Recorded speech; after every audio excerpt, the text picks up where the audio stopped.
Dear students, in my previous video, I have discussed with regard to the house property, theoretical aspect relating to the calculation of gross annual value, carrying 5 marks. Today, I would like to discuss in this video 15 marks problems, practical problems on computation of income from house property. ವಿದ್ಯಾರ್ಥಿಗಳೇ, ಹಿಂದಿನ ವಿಡಿಯೋದಲ್ಲಿ house ಪ್ರಾಪರ್ಟಿಗೆ ಸಂಬಂಧಪಟ್ಟ ಹಾಗೆ theoretical ಆಸ್ಪೆಕ್ಟನ್ನು ನೋಡಿದ್ದೇವೆ ಮತ್ತು gross annual value ಹೇಗೆ calculation ಮಾಡಬೇಕು ಅನ್ನೋದನ್ನು ನೋಡಿದ್ದೇವೆ. ನಿಮಗೆಲ್ಲ ಗೊತ್ತಿದೆ, ಗ್ರಾಸ್ ಆ್ಯನ್ಯುವಲ್ ವ್ಯಾಲ್ಯೂ ಕ್ಯಾಲ್ಕುಲೇಷನ್ ಮಾಡುವಾಗ ಮುನ್ಸಿಪಲ್ ವ್ಯಾಲ್ಯೂ ಮತ್ತು ಫೇರ್ ರೆಂಟಲ್ ವ್ಯಾಲ್ಯೂ ಎರಡನ್ನೂ ಕಂಪೇರ್ ಮಾಡಿ ಅವೆರಡರಲ್ಲಿ ಯಾವುದು ಹೈಯೆಸ್ಟ್ ಇದೆ ಅದನ್ನು ತೆಗೆದುಕೊಳ್ಬೇಕು. ಆ ಬಂದ ಅಮೌಂಟಿಗೆ, ಹೈಯೆಸ್ಟ್ ಇರ್ತಕ್ಕಂಥ ಅಮೌಂಟಿಗೆ standard rent, if the rent control act is applicable, standard ರೆಂಟನ್ನು ಕಂಪೇರ್ ಮಾಡ್ಕೊಳ್ಬೇಕು. ಅವೆರಡರಲ್ಲಿ ಯಾವುದು ಕಡಿಮೆ ಇದೆ ಅದನ್ನು ಸೆಲೆಕ್ಟ್ ಮಾಡಿಕೊಂಡು ಆ ಅಮೌಂಟನ್ನು ರೆಂಟ್ ರಿಶ್ಯೂಡ್ಗೆ ಕಂಪೇರ್ ಮಾಡ್ಕೊಳ್ಬೇಕು. ರೆಂಟ್ ರಿಶ್ಯೂಡನ್ನು ಕ್ಯಾಲ್ಕುಲೇಷನ್ ಮಾಡುವಾಗ ರೆಂಟ್ ರಿಶ್ಯೂಡ್ನಲ್ಲಿ ಅನ್ರಿಯಲೈಸ್ಡ್ ರೆಂಟನ್ನು ಲೆಸ್ ಮಾಡ್ಕೊಳ್ಬೇಕು. ಸೊ ಅದರಲ್ಲಿ ಎರಡರಲ್ಲಿ ಯಾವುದು ಹೈಯೆಸ್ಟ್ ಇದೆ ಅದು ಗ್ರಾಸ್ ಆ್ಯನ್ಯುವಲ್ ವ್ಯಾಲ್ಯೂ ಅಂಥೇಳಿ ನಾವು ಈಗಾಗಲೇ ಹಿಂದಿನ ವಿಡಿಯೋದಲ್ಲಿ ನೋಡಿದ್ದೀವಿ. ಅದೇ ಬೇಸ್ನಲ್ಲಿ ಇಲ್ಲ 15 ಮಾರ್ಕ್ಸಿನ ಪ್ರಾಬ್ಲಮನ್ನು ನೋಡೋಣ. ಈ 15 ಮಾರ್ಕ್ಸಿನ ಪ್ರಾಬ್ಲಮ್ನಲ್ಲೂ ಸಹಿತ ಫಸ್ಟ್ ನಾವು ಗ್ರಾಸ್ ಆ್ಯನ್ಯುವಲ್ ವ್ಯಾಲ್ಯೂ ಕ್ಯಾಲ್ಕುಲೇಷನ್ ಮಾಡಲೇಬೇಕು. ಆ ನಂತರ income from house property calculation ಮಾಡ್ಕೋಬೇಕು. ಹಾಗಾದರೆ ಇಲ್ಲೊಂದು ಪ್ರೊಫಾರ್ಮಾ ಹೇಳ್ತಾ ಇದ್ದೇನೆ. ಈ ಪ್ರೊಫಾರ್ಮಾ ಪ್ರಕಾರ ನಾವೇನು ಮಾಡಬೇಕಂದ್ರೆ income from house property calculation ಮಾಡ್ಕೊಳ್ಬೇಕು. While calculating the income from house property, you have to follow this pro forma. In case of let out property, so let out ಗೊತ್ತಿರಲಿ ನಿಮಗೆ, ಎರಡು ಟೈಪ್ ಪ್ರಾಪರ್ಟಿ ಇದಾವೆ. ಒಂದು let out property, ಇನ್ನೊಂದು self occupied property ಅಂತೇಳಿ. Let out ಪ್ರಾಪರ್ಟಿಗೆ L O P ಅಂದರೆ let out property ಅಂತೇಳಿ. ಲೆಟ್ ಔಟ್ ಅಂತಂದ್ರೆ ಬಾಡಿಗೆ ಕೊಟ್ಟಿರ್ತಕ್ಕಂಥದ್ದು, ಅದು ಬಿಸ್ನೆಸ್ ಪರ್ಪೋಸಿಗೆ ಬಾಡಿಗೆ ಕೊಟ್ಟಿದ್ದಿರಲಿ ಅಥವಾ ವಾಸಕ್ಕೆ ಬಾಡಿಗೆ ಕೊಟ್ಟಿದ್ದಿರಲಿ, ಅದಕ್ಕೆ ಲೆಟ್ ಔಟ್ ಪ್ರಾಪರ್ಟಿ ಅಂತ ಕರೀತಾರೆ. ಸೆಲ್ಫ್ ಅಕ್ಯುಪೈಡ್ ಅಂತಂದರೆ ಸ್ವಂತ ವಾಸಕ್ಕೆ ಬಳಸಿರ್ತಕ್ಕಂಥ ಪ್ರಾಪರ್ಟಿಗೆ ಎಸ್ ಒ ಪಿ ಅಂತ ಕರೀತಾರೆ ಅಥವಾ ಸೆಲ್ಫ್ ಅಕ್ಯುಪೈಡ್ ಪ್ರಾಪರ್ಟಿ ಅಂತ ಕರೀತಾರೆ. ಸೊ ಹಾಗಾದರೆ annual value of self occupied property nil ಅಂತ ತಗೊಳ್ಬೇಕು. ಎನ್ಯುವಲ್ ವ್ಯಾಲ್ಯೂ ಇರೋದಿಲ್ಲ ಅದಕ್ಕೆ. ಬಟ್ ಎಲ್ ಒ ಪಿಗೆ ಮಾತ್ರ ನಾವು ಎನ್ಯುವಲ್ ವ್ಯಾಲ್ಯೂ ಕ್ಯಾಲ್ಕುಲೇಷನ್ ಮಾಡ್ಕೊಳ್ಬೇಕು. ಹಾಗಾದರೆ ಎಲ್ ಒ ಪಿಗೆ ಎನ್ಯುವಲ್ ವ್ಯಾಲ್ಯೂ ಕ್ಯಾಲ್ಕುಲೇಷನ್ ಮಾಡ್ಕೊಳ್ಳುವಾಗ ಫಸ್ಟ್ ಏನು ತೊಗೊಳ್ಬೇಕಂದ್ರೆ ಗ್ರಾಸ್ ಆ್ಯನ್ಯುವಲ್ ವ್ಯಾಲ್ಯೂ ತೆಗೆದುಕೊಳ್ಬೇಕು. ಈಗಾಗಲೇ ನಾನು ಹಿಂದಿನ ವಿಡಿಯೋದಲ್ಲಿ ಹೇಳಿದ್ದೀನಿ ಗ್ರಾಸ್ ಆ್ಯನ್ಯುವಲ್ ವ್ಯಾಲ್ಯೂನ ಹೇಗೆ ಕ್ಯಾಲ್ಕುಲೇಷನ್ ಮಾಡ್ಕೊಳ್ಬೇಕಂತೇಳಿ. 4 ಐಟಮ್ ಕೊಟ್ಟಿದ್ರೆ ಒಂದು municipal value, fair rent compare ಮಾಡ್ಕೋಬೇಕು. ಅದರಲ್ಲಿ ಹೈಯೆಸ್ಟ್ ಇದ್ದಿದ್ದನ್ನು ಸ್ಟ್ಯಾಂಡರ್ಡ್ ರೆಂಟಿಗೆ ಕಂಪೇರ್ ಮಾಡಬೇಕು. ಅವೆರಡರಲ್ಲಿ ಯಾವುದು ಕಡಿಮೆ ಇರ್ತಿತ್ತೋ ಅದನ್ನು ಆ್ಯಕ್ಚುಯಲ್ ರೆಂಟಿಗೆ ಕಂಪೇರ್ ಮಾಡಬೇಕು. ಆ್ಯಕ್ಚುಯಲ್ ರೆಂಟು ಮತ್ತು ಅಲ್ಲಿ ಲೋವರ್ ಅಮೌಂಟ್ ಅಂತ ಬಂದಿತ್ತಲ್ಲ, ಅದರಲ್ಲಿ ಯಾವುದು ಹೈಯೆಸ್ಟ್ ಇದೆ ಅದನ್ನು ಗ್ರಾಸ್ ಆ್ಯನ್ಯುವಲ್ ವ್ಯಾಲ್ಯೂ ಅಂತ ಟ್ರೀಟ್ ಮಾಡ್ಕೊತೀವಿ. ಅದರಲ್ಲಿ ಮತ್ತು ವೇಕೆನ್ಸಿ ಪೀರಿಯಡ್ ಅದನ್ನೆಲ್ಲ ಲೆಸ್ ಮಾಡ್ಕೊತೀವಿ. ಸೊ ಇದು ಗ್ರಾಸ್ ಆ್ಯನ್ಯುವಲ್ ವ್ಯಾಲ್ಯೂ ನಿಮ್ಗೆ ಗೊತ್ತಿದೆ. ಈ ಗ್ರಾಸ್ ಆ್ಯನ್ಯುವಲ್ ವ್ಯಾಲ್ಯೂಗೆ ಏನು ಲೆಸ್ ಮಾಡ್ಕೋಬೇಕಂದ್ರೆ ಮುನ್ಸಿಪಲ್ ಟ್ಯಾಕ್ಸನ್ನು ಪೇಡ್ ಬೈ ಅಸೆಸ್ ನೆನ್ಪಿಟ್ಕೊಳ್ರಿ. ಮುನ್ಸಿಪಲ್ ಟ್ಯಾಕ್ಸಿಗೆ ರಿಲೇಟೆಡ್ ಆಗಿ ನೀವು ನೆನ್ಪಿಟ್ಕೋಬೇಕಾಗಿರೋದು ಏನಂತಂದ್ರೆ ಪೇಡ್ ಬೈ ಅಸೆಸ್ಸಿ ಇದ್ರೆ ಲೆಸ್ ಮಾಡಿ, ಪೇಡ್ ಬೈ ಅಸೆಸ್ಸಿ ಅಥವಾ ಪೇಡ್ ಬೈ ಓನರ್ ಇದ್ರೆ ಲೆಸ್ ಮಾಡಿ. ಪೇಡ್ ಬೈ ಟೆನೆಂಟ್ ಇತ್ತಂದ್ರೆ ಮುನ್ಸಿಪಲ್ ಟ್ಯಾಕ್ಸನ್ನು ಲೆಸ್ ಮಾಡ್ಕೊಳ್ಬಾರ್ದು. ಮತ್ತು ಮುನ್ಸಿಪಲ್ ಟ್ಯಾಕ್ಸ್ ಡ್ಯೂ ಇತ್ತಂದ್ರೂ ಸಹಿತ ಲೆಸ್ ಮಾಡ್ಕೊಬೇಡ್ರಿ. ಇವೆಲ್ಲ ನೋಡ್ಕೊಳ್ರಿ. ಭಾಳ ಪ್ರಾಬ್ಲಮನ್ನು ಹೇಳೋಕ್ಕಾಗೋದಿಲ್ಲ, ಅದರಿಂದ ಎಲ್ಲವನ್ನು ಇಲ್ಲೇ ಹೇಳಿಬಿಟ್ಟಿರ್ತೀನಿ ನಾನು. ಮುನ್ಸಿಪಲ್ ಟ್ಯಾಕ್ಸ್ಗೆ ನೀವು ನೆನ್ಪಿಡ್ಬೇಕಾಗಿರ್ತಕ್ಕಂಥ ಅಂಶಗಳು ಅಂತಂದ್ರೆ municipal tax paid by tenant ಅಂತ ಕೊಟ್ಟರೆ ತೊಗೊಳ್ಬೇಡ್ರಿ, ಲೆಸ್ ಮಾಡಬೇಡ್ರಿ. ಮುನ್ಸಿಪಲ್ ಟ್ಯಾಕ್ಸ್ ಡ್ಯೂ ಇತ್ತಂದ್ರೂ ಸಹಿತ ಅದನ್ನು ತೆಗೆದುಕೊಳ್ಬೇಡ್ರಿ. ಮುನ್ಸಿಪಲ್ ಟ್ಯಾಕ್ಸ್ ಪೇಡ್ ಇತ್ತಂದ್ರೆ ಅಥವಾ ಪೇಡ್ ಬೈ ಅಸೆಸ್ಸಿ ಅಥವಾ ಪೇಡ್ ಬೈ ಓನರ್ ಅಂತ ಕೊಟ್ಟಿದ್ರೆ ಮಾತ್ರ ಲೆಸ್ ಮಾಡ್ಕೊಳ್ಳಿ ಗ್ರಾಸ್ ಆ್ಯನ್ಯುವಲ್ ವ್ಯಾಲ್ಯೂದಲ್ಲಿ. ಸೊ ಗ್ರಾಸ್ ಆ್ಯನ್ಯುವಲ್ ವ್ಯಾಲ್ಯೂದಲ್ಲಿ municipal tax paid by owner or assessee ಅಂತೇಳಿ ಕೊಟ್ಟು ಅದನ್ನು ಲೆಸ್ ಮಾಡಿದರೆ ನಮಗೆ ಬರ್ತಕ್ಕಂಥದ್ದು ನೆಟ್ ಆ್ಯನ್ಯುವಲ್ ವ್ಯಾಲ್ಯೂ. ಸೊ ಈ ನೆಟ್ ಆ್ಯನ್ಯುವಲ್ ವ್ಯಾಲ್ಯೂನಲ್ಲಿ ಡಿಡಕ್ಷನ್ ಅಂಡರ್ ಸೆಕ್ಷನ್ 24 ಅಂತೇಳಿ 2 ಡಿಡಕ್ಷನನ್ನು ಕೊಡಬೇಕು. ಒಂದು ಸ್ಟ್ಯಾಂಡರ್ಡ್ ಡಿಡಕ್ಷನ್ನು, ಅದು 30% ಆಫ್ ನೆಟ್ ಆ್ಯನ್ಯುವಲ್ ವ್ಯಾಲ್ಯೂ. ಇಲ್ಲೇನು ನೆಟ್ ಆ್ಯನ್ಯುವಲ್ ವ್ಯಾಲ್ಯೂ ಬಂದಿರ್ತದಲ್ಲ ಅದರ 30%ಅನ್ನು ಸ್ಟ್ಯಾಂಡರ್ಡ್ ಡಿಡಕ್ಷನ್ ಅಂತ ಕೊಡ್ಕೊಳ್ಬೇಕು. ನೆಕ್ಸ್ಟ್ ಇನ್ನೊಂದು interest on loan for construction ಅಂತ ಆರ್ ರಿಪೇರ್ಸ್ ಅಂತೇಳಿ. ಇಂಟ್ರೆಸ್ಟ್ ಆನ್ ಲೋನ್ ಕನ್ಸ್ಟ್ರಕ್ಷನ್ಗೆ ಮನೆ ಕಟ್ಟಲಿಕ್ಕೆ ಲೋನ್ ತೆಗೆದುಕೊಂಡಿದ್ರೆ, ಮನೆ ರಿಪೇರಿಗೆ ಲೋನ್ ತೆಗೆದುಕೊಂಡಿದ್ರೆ ಮಾತ್ರ ಇಲ್ಲಿ ಡಿಡಕ್ಷನನ್ನು ಕೊಡ್ರಿ. ಮದುವೆಗೆ ಲೋನ್ ತೊಗೊಂಡಿದ್ರೆ ಅಥವಾ ಎಜುಕೇಷನ್ ಪರ್ಪಸ್ ಲೋನ್ ತಗೊಂಡಿದ್ರೆ ಅದರ ಇಂಟ್ರೆಸ್ಟನ್ನು ಇಲ್ಲೇ ತೊಗೊಳ್ಳಿಕ್ಕೆ ಬರೋದಿಲ್ಲ. So loan taken for construction and repairs ಅಂತೇಳಿ ಇಲ್ಲಿ 2 ಆಪ್ಷನ್ಸ್ ಇದ್ದಾವೆ. ಒಂದು interest prior to previous year, ಹಿಂದಿನ ವರ್ಷಗಳಿಗೆ ಸಂಬಂಧಪಟ್ಟಂಥ ಇಂಟ್ರೆಸ್ಟ್ ಇತ್ತಂದ್ರೆ ಅದರ 1/5 ಅಮೌಂಟನ್ನು ತೆಗೆದುಕೊಳ್ಳಿ. ದೆನ್ ಕರೆಂಟ್ ಇಯರ್ ಇತ್ತಪ್ಪ ಅಂತಂದ್ರೆ ಹೋಲ್ ಅಮೌಂಟ್ ಆಫ್ ಇಂಟ್ರೆಸ್ಟನ್ನು ತೆಗೆದುಕೊಳ್ಳಿ. ಸೊ ಇದು ಇಂಟ್ರೆಸ್ಟ್ ಆನ್ ಲೋನಿಗೆ ಸಂಬಂಧಪಟ್ಟಿರ್ತಕ್ಕಂಥದ್ದು. ಸೊ ಹಾಗಾದ್ರೆ ಇಂಟ್ರೆಸ್ಟ್ ಆನ್ ಲೋನ್ ಇವೆರಡನ್ನು ಸೇರಿಸ್ಕೊಂಡು ಸ್ಟ್ಯಾಂಡರ್ಡ್ ಡಿಡಕ್ಷನ್ ಸೇರಿಸ್ಕೊಂಡು ಈ ಅಮೌಂಟನ್ನು ಇಲ್ಲಿ ಲೆಸ್ ಮಾಡಿ. ಹಾಗಾದರೆ ನೆಟ್ ಆ್ಯನ್ಯುವಲ್ ವ್ಯಾಲ್ಯೂನಲ್ಲಿ deduction under section 24 30% standard deduction and interest on loan for construction or repairs prior to previous year and previous year ಅಂತೇಳಿ. ಸೊ ಇವೆರಡು ಲೆಸ್ ಮಾಡಿಕೊಂಡ್ರೆ ನಿಮಗೆ ಬರ್ತಕ್ಕಂಥದ್ದು ಇನ್ಕಮ್ ಫ್ರಮ್ ಹೌಸ್ ಪ್ರಾಪರ್ಟಿ. ಈ ರೀತಿ ಇನ್ಕಮ್ ಫ್ರಮ್ ಹೌಸ್ ಪ್ರಾಪರ್ಟಿಯನ್ನು calculation ಮಾಡ್ಕೋಬೇಕು. ಸೊ ಇವೆರಡನ್ನು ಬಿಟ್ಟರೆ ಬೇರೆ ಏನು ಡಿಡಕ್ಟ್ ಮಾಡ್ಕೊಳ್ಬೇಡ್ರಿ. ಅವರು ಇನ್ಶೂರೆನ್ಸ್ ಕೊಟ್ಟಿರ್ತಾರೆ ತೊಗೊಳ್ಬೇಡ್ರಿ, ಆನಂತರ ರಿಪೇರ್ಸ್ ಕೊಟ್ಟಿರ್ತಾರೆ ತೊಗೊಳ್ಬೇಡ್ರಿ, ಆ್ಯನ್ಯುವಲ್ ಚಾರ್ಜಸ್ ಕೊಟ್ಟಿರ್ತಾರೆ ತೊಗೊಳ್ಬೇಡ್ರಿ, ಕಲೆಕ್ಷನ್ ಚಾರ್ಜಸ್ ಕೊಟ್ಟಿರ್ತಾರೆ ತೊಗೊಳ್ಬೇಡ್ರಿ, ಬೇರೆ ಯಾವ ಐಟಮ್ ತೆಗೆದುಕೊಳ್ಬೇಡ್ರಿ. ಇವು ಡಿಡಕ್ಷನ್ಸ್ನ ಸ್ಟ್ಯಾಂಡರ್ಡ್ ಡಿಡಕ್ಷನ್ನು ಮತ್ತು interest on loan for construction and repairs 1/5 prior to previous year and then current ಇಯರ್ದು ಹೋಲ್ ಅಮೌಂಟನ್ನು ತೆಗೆದುಕೊಳ್ಳಿ. ಲೆಸ್ ಮಾಡಿದರೆ ನಿಮಗೆ ಬರ್ತಕ್ಕಂಥದ್ದು income from let out property ಅಂತೇಳಿ. ದೆನ್ ಸೆಲ್ಫ್ ಅಕ್ಯುಪೈಡ್ ಪ್ರಾಪರ್ಟಿಗೆ ನೀವು ಎನ್ಯುವಲ್ ವ್ಯಾಲ್ಯೂ ನಾನು ಈಗಾಗಲೇ ಹೇಳ್ದಂಗೆ ನೀಲ್ ಅಂತ ಬರೀಬೇಕು, 0 ಇರ್ತದೆ, ಎನ್ಯುವಲ್ ವ್ಯಾಲ್ಯೂ ಇರೋದಿಲ್ಲ. ಬಟ್ ಇದರಲ್ಲಿ ಏನು ಮಾಡ್ಕೊಳ್ಬೇಕಂತಂದ್ರೆ ಡಿಡಕ್ಷನ್ ಕೊಡಬೇಕು. ಇಂಟ್ರೆಸ್ಟು ಅದು ಸ್ಟ್ಯಾಂಡರ್ಡ್ ಡಿಡಕ್ಷನ್ ಬರೋದಿಲ್ಲ, ಬರೀ ಇಂಟ್ರೆಸ್ಟ್ ಅಷ್ಟೇ ತೆಗೆದುಕೊಳ್ಬೇಕು. 1/5 ಪ್ರಯರ್ ಟು ಪ್ರೀವಿಯಸ್ ಇಯರ್ ಅಂತೇಳಿ. Next maximum ₹30,000. ಒಂದು ವೇಳೆ before construction before 99 31st 3/99 before ಇತ್ತಪ್ಪ ಅಂತಂದ್ರೆ 30,000 ಮ್ಯಾಕ್ಸಿಮಮ್ ಕೊಡಿ ಇಂಟ್ರೆಸ್ಟು. ದೆನ್ ಆಫ್ಟರ್ 99 31st 3/99 ಇತ್ತಪ್ಪ ಅಂತಂದ್ರೆ ₹2,00,000 ಮ್ಯಾಕ್ಸಿಮಮ್ ಡಿಡಕ್ಷನನ್ನು ಇಂಟ್ರೆಸ್ಟ್ ಆನ್ ಲೋನಿಗೆ ಕೊಡ್ಕೊಳ್ಬೇಕು. ಸೊ ಅವಾಗ ಲಾಸ್ ಬರ್ತೈತಿ, ಮೈನಸ್ ಫಿಗರ್ ಅಷ್ಟೇ ಇರ್ತೈತಿ, ಅದಕ್ಕೆ loss from self occupied property ಅಂತ ಕರೀತಾರೆ. ಹಾಗಾದರೆ ಸೆಲ್ಫ್ ಅಕ್ಯುಪೈಡ್ ಪ್ರಾಪರ್ಟಿಗೆ ಇವು ಯಾವುದು ಎನ್ಯುವಲ್ ವ್ಯಾಲ್ಯೂ ಯಾವೂ ಇರೋದಿಲ್ಲ, ಬರೀ ಒಂದೇ ಡಿಡಕ್ಷನ್, ಅದು ಇಂಟ್ರೆಸ್ಟ್ ಆನ್ ಲೋನ್ ಅಂತೇಳಿ. ಸೊ ಈ ಫಾರ್ಮ್ಯಾಟ್ ಪ್ರಕಾರ ನಾವು 15 ಮಾರ್ಕ್ಸಿನ ಪ್ರಾಬ್ಲಮನ್ನು ಮಾಡ್ಕೊಳ್ಬೇಕು. Let us see one problem. So this is the first problem. Mr. Suresh owns the following houses and gives the details for the previous year 2020-21 ಆಗಬೇಕಾಗಿತ್ತು, ಇದು 20 ಆಗಿದೆ, sorry, make it 21. So 3 column ಮಾಡ್ಕೊಳ್ಳಿ. Particulars house 1 house 2 ಅಂಥೇಳಿ. Then municipal value 1,60,000 house 1 and 3 lakh house 2. And then rent issued, first house is nil, second house 2,80,000. Fair rental value, first house 1,50,000, second house 2,90,000. Then standard rent, first house dash nil, then second house 2,60,000.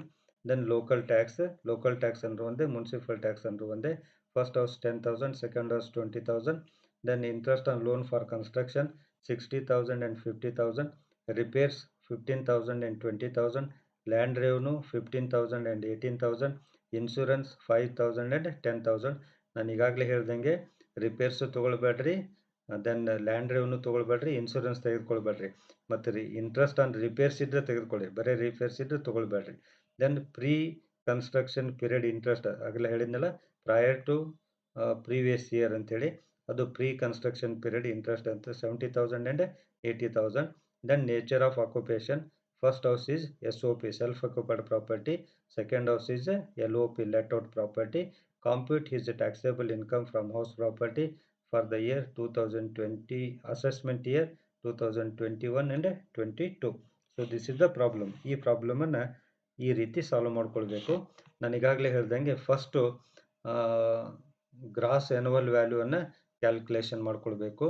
ನಾನು gross annual value ಹೇಳಿದ್ದೀನಿ, SOP ಇದ್ದರೆ ಬರೋದಿಲ್ಲ, first ಹೌಸದ್ದು gross annual value ಬರೋದಿಲ್ಲ, net annual ವ್ಯಾಲ್ಯೂನು ಬರೋದಿಲ್ಲ, ಅದನ್ನು 0 ಅಂತ ತೆಗೆದುಕೊಳ್ಬೇಕು.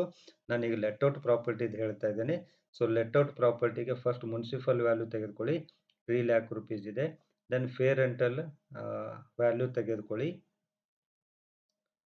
So sorry, ಸ್ವಲ್ಪ ತಪ್ಪಾಗಿದೆ ಇಲ್ಲಿ.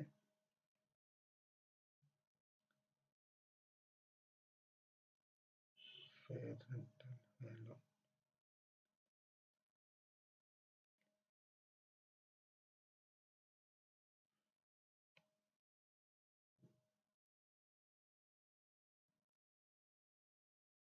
ವಿಚ್ ಎವರ್ ಈಸ್ ಹೈಯರ್ ತೆಗೆದುಕೊಳ್ಳಿ, ಮೇಕ್ ಇಟ್ 3 ಲ್ಯಾಕ್ ಇದೆ, 3 ಲ್ಯಾಕ್ ಮಾಡ್ಕೊಳ್ಳಿ. 3 ಲ್ಯಾಕ್ ರುಪೀಸ್ ಆಗಬೇಕಾಗಿತ್ತು ಇಲ್ಲಿ, 3 ಲ್ಯಾಕ್ ತೆಗೆದುಕೊಳ್ಳಿ. ವಿಚ್ ಎವರ್ ಈಸ್ ಹೈಯರ್ ಇದೆ, ಮುನ್ಸಿಪಲ್ ವ್ಯಾಲ್ಯೂ 3 ಲ್ಯಾಕ್ ಇದೆ, ಫೇರ್ ರೆಂಟಲ್ ವ್ಯಾಲ್ಯೂ 2,50,000 ಇದೆ. ಇಲ್ಲಿ ಪ್ರಾಬ್ಲಮ್ನಲ್ಲಿ ಅದು ಮಿಸ್ಟೇಕ್ ಆಗಿರಬೇಕು. ಸೊ ಇಲ್ಲೇ ಇವೆರಡನ್ನು ಚೇಂಜ್ ಮಾಡ್ಕೊಳ್ಳಿ. ಫೇರ್ ರೆಂಟಲ್ ವ್ಯಾಲ್ಯೂ 3 ಲ್ಯಾಕ್ ಮಾಡ್ಕೊಳ್ಳಿ, ದೆನ್ ಮುನ್ಸಿಪಲ್ ವ್ಯಾಲ್ಯೂ 2,90,000 ಮಾಡ್ಕೊಳ್ಳಿ. ಅಂದರೆ ಇಲ್ಲಿ ಆನ್ಸರ್ ಕರೆಕ್ಟ್ ಆಗುತ್ತೆ ನಿಮಗೆ. So municipal value 2,90,000, municipal value 2,90,000 ತೆಗೆದುಕೊಳ್ಳಿ. And then fair rental value 3 lakh ತೆಗೆದುಕೊಳ್ಳಿ. ಇಲ್ಲಿ 2,90,000 and then 2,80,000. So whichever is higher, so 3 lakh ಆಗಬೇಕಾಗಿತ್ತು, ಇದು 3 ಲ್ಯಾಕ್ ತೆಗೆದುಕೊಳ್ಳಿ. ಈ 3 ಲ್ಯಾಕಿಗೆ ಸ್ಟ್ಯಾಂಡರ್ಡ್ ರೆಂಟನ್ನು ಕಂಪೇರ್ ಮಾಡ್ಕೊಳ್ಳಿ. ಸ್ಟ್ಯಾಂಡರ್ಡ್ ರೆಂಟ್ 2,60,000 ಇದೆ, ಇದು ಒಂದು ಸ್ವಲ್ಪ ಚೇಂಜ್ ಆಗಬೇಕಾಗಿತ್ತು. ಇಲ್ಲಿ 3 ಲ್ಯಾಕ್ ರುಪೀಸ್ ಬರಬೇಕಾಗಿತ್ತು. ವಿಚ್ ಎವರ್ ಈಸ್ ಹೈಯರ್ ಅಂದರೆ 2,90,000 ಆಗಿದೆ, ಪ್ರಿಂಟ್ ಟೈಪ್ ಮಿಸ್ಟೇಕ್ ಆಗಿದೆ. ಸೊ ಇದನ್ನ ಸ್ವಲ್ಪ ಸರಿ ಮಾಡ್ಕೊಳ್ರಿ. ವಿಚ್ ಎವರ್ ಈಸ್ ಹೈಯರ್ ಅಂದಲ್ಲಿ 3 ಲ್ಯಾಕ್ ಮಾಡ್ಕೊಳ್ಳಿ. ದೆನ್ ಈ 3 ಲ್ಯಾಕಿಗೂ ಸ್ಟ್ಯಾಂಡರ್ಡ್ ರೆಂಟ್ 2,60,000ಗೂ ಕಂಪೇರ್ ಮಾಡ್ಕೊಳ್ಳಿ. 3 ಲ್ಯಾಕ್ ಮತ್ತು 2,60,000ಅಲ್ಲಿ ವಿಚ್ ಎವರ್ ಈಸ್ ಲೋವರ್ ಅಂದರೆ 2,60,000 ಕಡಿಮೆ ಆಗ್ತೈತಿ, 2,60,000 ತೆಗೆದುಕೊಳ್ಳಿ. 2,60,000ಗೆ ರೆಂಟ್ ರಿಸೀವ್ಡ್ ಕಂಪೇರ್ ಮಾಡ್ಕೊಳ್ಳಿ. ರೆಂಟ್ ರಿಸೀವ್ಡ್ 2,80,000 ಇದೆ, 2,60,000 ಆ್ಯಂಡ್ 2,80,000 ಇವೆರಡನ್ನ ಕಂಪೇರ್ ಮಾಡ್ಕೊಳ್ಳಿ. ಇವೆರಡರಲ್ಲಿ ಹೈಯೆಸ್ಟ್ ಯಾವುದಿದೆ ಅದನ್ನು ಗ್ರಾಸ್ ಆ್ಯನ್ಯುವಲ್ ವ್ಯಾಲ್ಯೂ ಅನ್ಬೇಕು. That is 2,80,000 is the gross annual value. So ಇಲ್ಲಿ ಒಂದು ಸ್ವಲ್ಪ ಚೇಂಜ್ ಮಾಡ್ಕೊಳ್ಳಿ ಇದನ್ನ. ಇಲ್ಲಿ 3 ಲ್ಯಾಕ್ ರುಪೀಸ್ ಹೈಯರ್ ಇದೆ, ಇದನ್ನು ತೆಗೆದುಕೊಳ್ಳಿ. 2,90,000 ಅಲ್ಲ, 3 ಲ್ಯಾಕ್ ಮುನ್ಸಿಪಲ್ ವ್ಯಾಲ್ಯೂ ಇದೆ, ಫೇರ್ ರೆಂಟಲ್ ವ್ಯಾಲ್ಯೂ 2,90,000 ಇದೆ. ಇವೆರಡರಲ್ಲಿ ಹೈಯೆಸ್ಟ್ ಅಂದರೆ 3 ಲ್ಯಾಕು, ಇದು 3 ಲ್ಯಾಕ್ ಮಾಡ್ಕೊಳ್ಳಿ. ಈ 3 ಲ್ಯಾಕಿಗೆ ಸ್ಟ್ಯಾಂಡರ್ಡ್ ರೆಂಟ್ ಕಂಪೇರ್ ಮಾಡ್ಕೊಳ್ಳಿ. 3 ಲ್ಯಾಕು ಮತ್ತು 2,60,000 ವಿಚ್ ಎವರ್ ಈಸ್ ಲೋವರ್ ತೆಗೆದುಕೊಳ್ಳಿ. 2,60,000 ಲೋವರ್ ಆಗ್ತೈತಿ. ಈ 2,60,000 ಮತ್ತು ರೆಂಟ್ ರಿಸೀವ್ 2,80,000 ಇವೆರಡರಲ್ಲಿ ಹೈಯೆಸ್ಟ್ ಯಾವುದಿದೆ ಅದನ್ನು ಗ್ರಾಸ್ ಆ್ಯನ್ಯುವಲ್ ವ್ಯಾಲ್ಯೂ ಅಂತ ಟ್ರೀಟ್ ಮಾಡ್ಕೊಳ್ಳಿ. So 2,80,000 is the gross annual value. Next calculation of income from house property. So second ಹೌಸದ್ದು ಮಾಡ್ತಾ ಇದ್ದೇನೆ ನಾನು, ಫಸ್ಟ್ ಹೌಸದ್ದು ಆ ನಂತರ ಮಾಡೋಣ ಅಂತ. ಲೆಟ್ ಔಟ್ ಪ್ರಾಪರ್ಟಿ ಅಂತಿದ್ದು. ಸೊ ಗ್ರಾಸ್ ಆ್ಯನ್ಯುವಲ್ ವ್ಯಾಲ್ಯೂ 2,80,000 ಇದೆ. ಇದರಲ್ಲಿ ಲೋಕಲ್ ಟ್ಯಾಕ್ಸ್ 20,000 ಇದೆ, 20,000 ಲೆಸ್ ಮಾಡ್ಕೊಳ್ಳಿ. ಸೊ ನೆಟ್ ಆ್ಯನ್ಯುವಲ್ ವ್ಯಾಲ್ಯೂ 2,60,000 ಬರ್ತೈತಿ. ಈ 2,60,000ಗೆ ಡಿಡಕ್ಷನ್ ಅಂಡರ್ ಸೆಕ್ಷನ್ 24 ಮಾಡಿ. ಮೊದಲೇದು standard deduction 30% of net annual value. 2,60,000 net annual value ಇದೆ, ಇದ್ರ 30% ಮಾಡಿದರೆ 78,000 ಬರ್ತೈತಿ. ನೆಕ್ಸ್ಟ್ ಇಂಟ್ರೆಸ್ಟ್ ಆನ್ ಲೋನ್ ತೊಗೊಳ್ರಿ. ಇಂಟ್ರೆಸ್ಟ್ ಆನ್ ಲೋನ್ ಎರಡು ಇದಾವು. ಪ್ರಯರ್ ಟು ಕನ್ಸ್ಟ್ರಕ್ಷನ್ ಇದೆ, ಅದು 80,000 ಇದೆ, ಇದ್ರ 1/5 ತೆಗೆದುಕೊಳ್ಬೇಕು. ಪ್ರಯರ್ ಟು ಕನ್ಸ್ಟ್ರಕ್ಷನ್ ಅಂತ ಕೊಟ್ಟರೆ ಅಥವಾ ಪ್ರೀ ಕನ್ಸ್ಟ್ರಕ್ಷನ್ ಪೀರಿಯಡ್ ಅಂತ ಕೊಟ್ಟರೆ ಅದರದ್ದು 1/5 ತೆಗೆದುಕೊಳ್ಬೇಕು. 80,000 ಇದೆ ಪ್ರಯರ್ ಟು ಕನ್ಸ್ಟ್ರಕ್ಷನ್ನು ಅಥವಾ ಪ್ರೀ ಕನ್ಸ್ಟ್ರಕ್ಷನ್ 80,000 ಇದೆ, ಇದ್ರ 1/5 ಮಾಡ್ಕೊಳ್ಳಿ, 16,000 ಆಗುತ್ತೆ. ಆ್ಯಂಡ್ ದೆನ್ ಕರೆಂಟ್ ಇಯರ್ಗೆ 50,000 ತೊಗೊಳ್ರಿ. ಅಲ್ಲಿ ಕರೆಂಟ್ ಇಯರ್ ಅಂತ ಕೊಟ್ಟಿಲ್ಲ, ಇದಕ್ಕೆ ಪ್ರೀ ಕನ್ಸ್ಟ್ರಕ್ಷನ್ ಕೊಟ್ಟಾನಂದ್ರೆ ಇನ್ನೊಂದು ಇಂಟ್ರೆಸ್ಟ್ ಅದು ಕರೆಂಟ್ ಇಯರ್ ಅಂತ ಅರ್ಜುಮ್ ಮಾಡ್ಕೊಳ್ಳಿ. ಸೊ ಕರೆಂಟ್ ಇಯರ್ಗೆ 50,000 ಇದೆ. ಹಾಗಾದರೆ 78,000 ಸ್ಟ್ಯಾಂಡರ್ಡ್ ಡಿಡಕ್ಷನ್ನು, 16,000 ಮತ್ತು 50,000 interest on ಲೋನ್ಗೆ deduction. Total deduction 1,44,000 ಆಗುತ್ತೆ. 2,60,000 ನೆಟ್ ಆ್ಯನ್ಯುವಲ್ ವ್ಯಾಲ್ಯೂನಲ್ಲಿ ಡಿಡಕ್ಷನ್ 1,44,000 ಲೆಸ್ ಮಾಡ್ಕೊಳ್ಳಿ. Remaining amount it self is the income from let out property. So income from first property, that is let out 1,16,000. ಈಗ second property ನೋಡ್ಕೊಳ್ಳಿ. House property SOP ಇದೆ ಅದು. So annual value ನಾನು ಈಗಾಗಲೇ ಹೇಳ್ದಂಗೆ nil ಅಂತ ಬರ್ಕೊಳ್ಳಿ. ದೆನ್ ಇಂಟ್ರೆಸ್ಟ್ ಆನ್ ಲೋನ್ ಡಿಡಕ್ಷನ್ಸನ್ನು ಕೊಡಬೇಕು. ಇಂಟ್ರೆಸ್ಟ್ ಆನ್ ಲೋನ್ ಡಿಡಕ್ಷನ್ಗೆ ಪ್ರೀ ಕನ್ಸ್ಟ್ರಕ್ಷನ್ನು 70,000 ಇದೆ, ಇದ್ರ 1/5 ಮಾಡ್ಕೊಳ್ಳಿ. ದೆನ್ 14,000 ಆಗುತ್ತೆ. ದೆನ್ ಪ್ರೀವಿಯಸ್ ಇಯರ್ಗೆ 60,000 ಇದೆ, 60,000 ಪ್ಲಸ್ 14,000 74,000 ಡಿಡಕ್ಷನ್ ಕೊಡಬೇಕು. ಸೊ ಹಾಗಾದರೆ ಎನ್ಯುವಲ್ ವ್ಯಾಲ್ಯೂ ನಿಲ್ ಇದೆ ಅಂತಂದರೆ ಇದರೊಳಗೆ ನಾವು ಇದು 74,000 ಮೈನಸ್ ಮಾಡ್ತೇವೆ ಅಂತಂದರೆ ಸೊ ಲಾಸ್ ಅಂತೇಳಿ ಬರ್ತೈತಿ. So loss from first house that is SOP is rupees 74,000. ಹಾಗಾದ್ರೆ ಒಂದು ಲಾಸ್ ಇದೆ, ಒಂದು ಪ್ರಾಫಿಟ್ ಇದೆ. ಒಂದು ಇನ್ಕಮ್ ಇದೆ, ಒಂದು ಲಾಸ್ ಇದೆ. First L O P let out ಪ್ರಾಫಿಟಲ್ಲಿ 1,16,000 ಇನ್ಕಮ್ ಬರ್ತಿದೆ. ದೆನ್ ಎಸ್ ಒ ಪಿನಲ್ಲಿ 74,000 ಲಾಸ್ ಬರ್ತಾ ಇದೆ. ಸೊ ಹಾಗಾದರೆ ಈ ಇನ್ಕಮ್ನಲ್ಲಿ ಲಾಸನ್ನು ಲೆಸ್ ಮಾಡಿಕೊಂಡ್ರೆ ನಮಗೆ total income from house property ಬರುತ್ತೆ. So total income from house property is 42,000. ಹೆಂಗೆ 42,000? 1,16,000 income from L O P let out property. ಇದರಲ್ಲಿ ಲಾಸ್ ಫ್ರಮ್ ಎಸ್ ಒ ಪಿನ ಲೆಸ್ ಮಾಡ್ಕೊಳ್ಬೇಕು. 74,000 ಲೆಸ್ ಮಾಡಿಕೊಂಡ್ರೆ 42,000 ಇದೆ total income from house property. ಈ ರೀತಿ ನಾವು ಟೋಟಲ್ ಇನ್ಕಮ್ ಫ್ರಮ್ ಹೌಸ್ ಪ್ರಾಪರ್ಟಿನ ಕ್ಯಾಲ್ಕುಲೇಷನ್ ಮಾಡ್ಕೊಳ್ಬೇಕು. ಇದು when he opt for new scheme ಅಂತೇಳಿ. ಒಂದು ವೇಳೆ when he does not opt for new scheme ಅಂತೇಳಿ, ಒಂದು ವೇಳೆ ಅವನು ನ್ಯೂ ಸ್ಕೀಮ್ ಅಪ್ಲೈ ಮಾಡ್ತಾ ಇದ್ದ ಅಂತಂದರೆ, ನ್ಯೂ ಸ್ಕೀಮ್ಗೆ ಆಪ್ಟ್ ಮಾಡ್ಕೊತಾ ಇದ್ದ ಅಂತಂದರೆ ಎಸ್ ಒ ಪಿಗೆ ಯಾವುದೇ ಡಿಡಕ್ಷನ್ ಕೊಡೋಕೆ ಬರೋದಿಲ್ಲ. ಸೊ ಅದರಿಂದ S O P income nil ಆಗ್ತೈತಿ. ಆ್ಯಂಡ್ ದೆನ್ ಎಲ್ ಒ ಪಿಗೆ ಇಲ್ಲೇನು ಬಂದಿರ್ತೈತಲ್ಲ ಇಷ್ಟೇ ಅಮೌಂಟ್ ಬರ್ತೈತಿ. ಅಲ್ಲಿ 1,16,000 ತೆಗೆದುಕೊಳ್ಬೇಕು. ಸೊ ಅವಾಗ ಟೋಟಲ್ ಇನ್ಕಮ್ ಈಸ್ 1,16,000. ಇದು ಯಾವಾಗ? When he opt for new scheme. New ಸ್ಕೀಮ್ಗೂ ಮತ್ತು ಓಲ್ಡ್ ಸ್ಕೀಮ್ಗೂ ಏನು ಡಿಫ್ರೆನ್ಸ್ ಅಂತಂದರೆ, ಓಲ್ಡ್ ಸ್ಕೀಮ್ನಲ್ಲಿ ಎಸ್ ಒ ಪಿಗೆ ಇಂಟ್ರೆಸ್ಟ್ ಆನ್ ಲೋನ್ ಡಿಡಕ್ಷನ್ಸ್ ಬರ್ತೈತಿ. ಇಲ್ಲೇ ಎಸ್ ಒ ಪಿಗೆ ಇಂಟ್ರೆಸ್ಟ್ ಆನ್ ಲೋನ್ ಡಿಡಕ್ಷನ್ಸ್ ಬರೋದಿಲ್ಲ. That is the only difference. ಇನ್ನು ಎಲ್ ಒ ಪಿಗೆ ಆ್ಯಸ್ ಯೂಸ್ವಲ್ ಹೊಸ ಸ್ಕೀಮ್ನಲ್ಲೂ ಸೇಮ್ ಇದೆ, ಹಳೆ ಸ್ಕೀಮ್ನಲ್ಲೂ ಸೇಮ್ ಇದೆ. ಅದೇ ಪ್ರೊಸೀಜರನ್ನು ಫಾಲೋ ಮಾಡ್ಕೋಬೇಕು. ಈ ರೀತಿಯಾಗಿ income from house property 15 marks ಪ್ರಾಬ್ಲಮನ್ನು ಮಾಡ್ಕೊಳ್ಬೇಕು. Let us see one more problem. ಇನ್ನೊಂದು ಪ್ರಾಬ್ಲಮ್ ನೋಡ್ರಿ. The following are the 3 houses owned by Dimple. Compute income from house property. 3 ಹೌಸನ್ನು ಡಿಂಪಲ್ ಓನ್ ಮಾಡಿದ್ದಾರೆ. So house A, house B, house C. Then these are the figures. Fair rental value 2,40,000 house A, 1,80,000 house B, then 2 lakh rupees house C. Next, municipal value 2 lakh rupees house A, 1,60,000 house B, 2,20,000 house C. Then use of house. First house, A house is SOP self-occupied property, and B is LOP let out property, C also let out property. Then standard rent, A house dash, then B house 1,40,000, C house 2,40,000. And then repairs 10,000, 20,000 and 15,000. And then interest on loan for construction, first house nil, second house 50,000, third house nil. And then for son's education, first house 50,000, second house nil, and third house also nil. Then repairs means interest on loan for repairs. This repair is different and this repair is different. This is interest on loan for repairs, rupees 10,000 first A house, and then second house, that is B, nil, then third house rupees 20,000. This is the interest on loan for repairs. Next, rent per month. First house SOP, hence no question of rent. Then second house LOP 15,000 per month. 15,000 ರೂಪಾಯಿಗೆ ಒಂದು ತಿಂಗಳಿಗೆ ಬಾಡಿಗೆ ಕೊಟ್ಟಿದ್ದಾರೆ ಇದನ್ನ second house. Then third ಹೌಸನ್ನು 20,000 ರೂಪಾಯಿಗೆ ಬಾಡಿಗೆ ಕೊಟ್ಟಿದ್ದಾರೆ. ದೆನ್ ಅನ್ರಿಯಲೈಸ್ಡ್ ರೆಂಟು ಫಸ್ಟ್ ಹೌಸಿಗೆ ನಿಲ್ಲಿದೆ, ಸೆಕೆಂಡ್ ಹೌಸ್ 10,000, ಥರ್ಡ್ ಹೌಸ್ 25,000 ಇದೆ. Next vacant period, first house ನಿಲ್ಲಿದೆ, ಸೆಕೆಂಡ್ ಹೌಸು 2 months ವೆಕೆಂಟ್ ಇದೆ, then third house nil. Then municipal tax, first house 10%, second house 10% and third house 10%. But first ಹೌಸದ್ದು municipal tax is paid by owner ಅಂತಿದೆ, then third ಹೌಸದ್ದು municipal tax is paid by tenant ಅಂತಿದೆ. So this is the problem. From this problem we have to calculate the income from house property. Before calculating income from house property, first we have to calculate the gross annual value. ಮೂರು ಪ್ರಾಪರ್ಟಿದು gross annual value ಮಾಡ್ಕೊಳ್ಬೇಕು. ಈಗಾಗಲೇ ನಾನು ಹೇಳ್ದಂಗೆ first house S O P ಇದೆ, ಈ S O ಪಿಗೆ annual value ಬರೋದಿಲ್ಲ, ಅದರಿಂದ ಎಲ್ಲವನ್ನು ಡ್ಯಾಶ್ ಡ್ಯಾಶ್ ಡ್ಯಾಶ್ ಅಂತ ಬರ್ಕೊಳ್ಳಿ.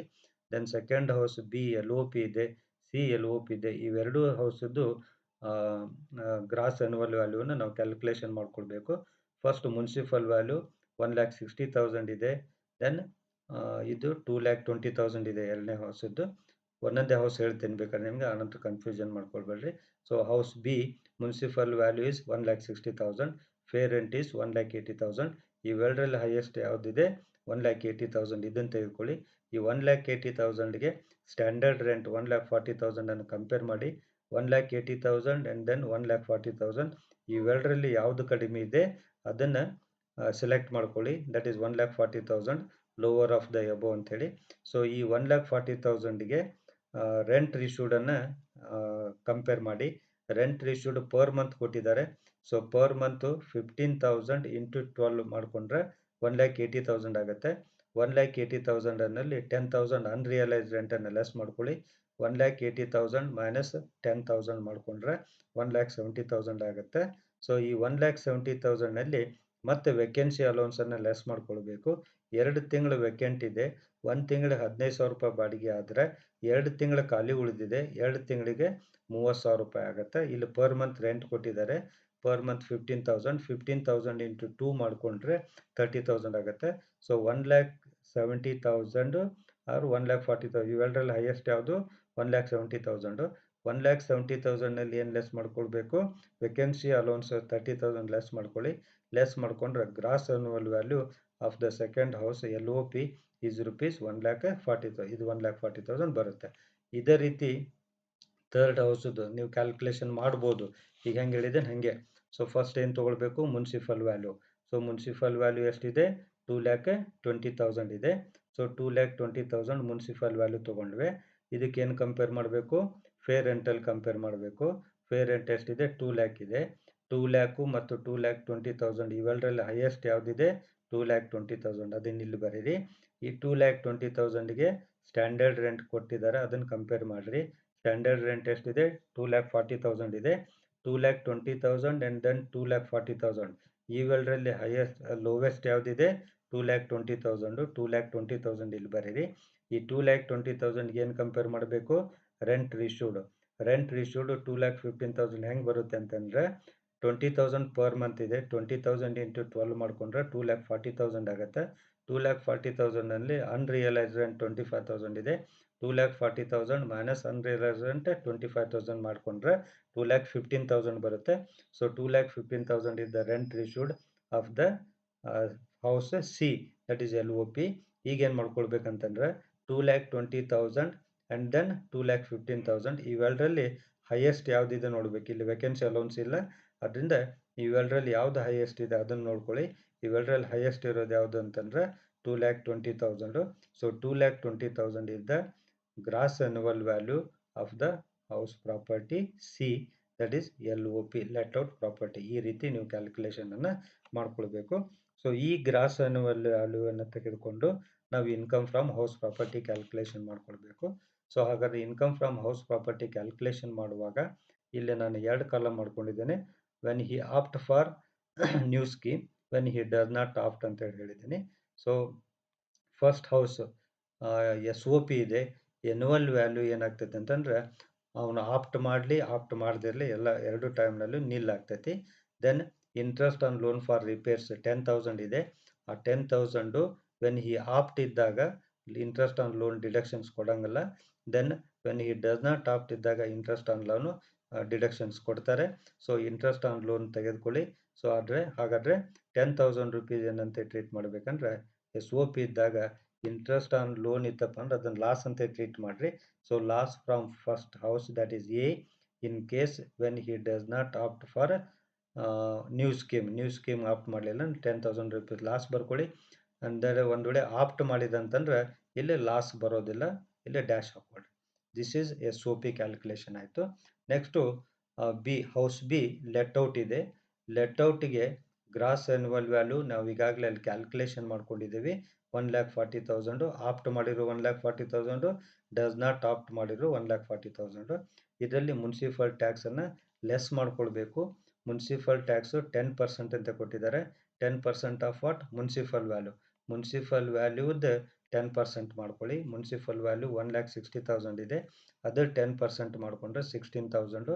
ಆಪ್ಟ್ನಲ್ಲೂ 16,000, ಡಸ್ ನಾಟ್ ಆಪ್ಟ್ನಲ್ಲಿ 16,000. ಸೊ 1,40,000ನಲ್ಲಿ 16,000 ಲೆಸ್ ಮಾಡ್ಕೊಳ್ಳಿ. Net annual value 1,24,000. In both the case 1,24,000. Next less deduction under section 24ನಲ್ಲಿ ಡಿಡಕ್ಷನ್ ಕೊಡಬೇಕು.